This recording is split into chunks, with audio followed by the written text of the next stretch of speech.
Posted 12:30 p.m. October 7, 2017. The main danger when eating chicken parmesan is that, no matter how much you scoff, you'll be left wanting more.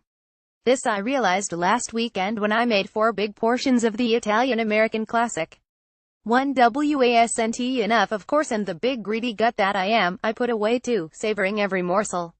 And even then, with a belly on me like Fatty Arbuckle's older and bigger brother Clarence, I was hoping the Ween wouldn't eat all of hers so I could swoop in for the leftovers.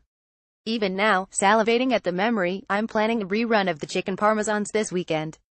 This time I'll only make as many as we need though, so as to avoid the gluttony. You couldn't eat them every day, either.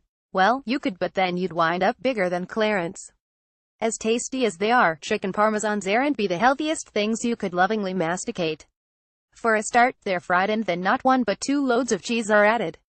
Mamma mia, consider this a gift of a recipe from me to you, dear reader. But bear in mind, it's one that should be used sparingly.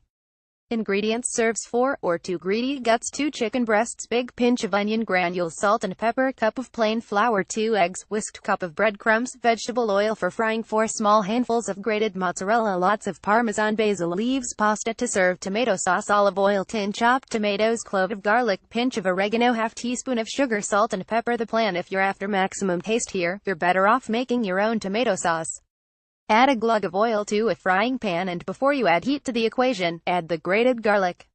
Turn the heat on, and as soon as the garlic begins to sizzle in the oil, give it a swirl around and then dump in the tin of tomatoes, the oregano and the sugar. Bring to a simmer and reduce until thick, about 10 minutes, and then adjust the seasoning. It might also need another touch of sugar. That done, put out the flour, whisked eggs and breadcrumbs into 3 separate receptacles, for easy dredging. Season the flour with the onion granules and some salt and pepper. Now, cut the chicken fillets in half and 1/2 at a time, put them in a freezer bag and pound with a rolling pin until flat. You want them no more than a centimeter thick. Again, 1 at a time, run each half fillet through the flour first, then the eggs and lastly the breadcrumbs.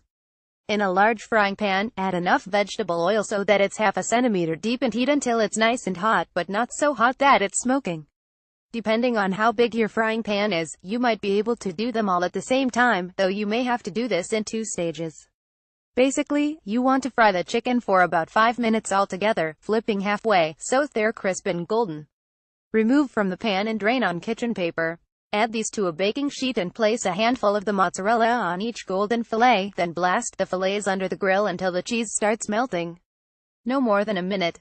Remove from the grill and divide the tomato sauce between the 4. You probably won't need all the sauce, and then top each fillet with lots and lots of finely grated parmesan. Return the fillets to the grill for one last session of heat, and when they're bubbling and irresistible, your mission is over. Again, no more than a minute. Lastly, top with some torn basil and serve up with some pasta and/or garlic bread. Added pesto in either is optional. Mamma Mia, posted 12:30 p.m. October 7, 2017. Read the full story in this week's paper, available in your local newsagents today, or subscribe to our digital edition by clicking below.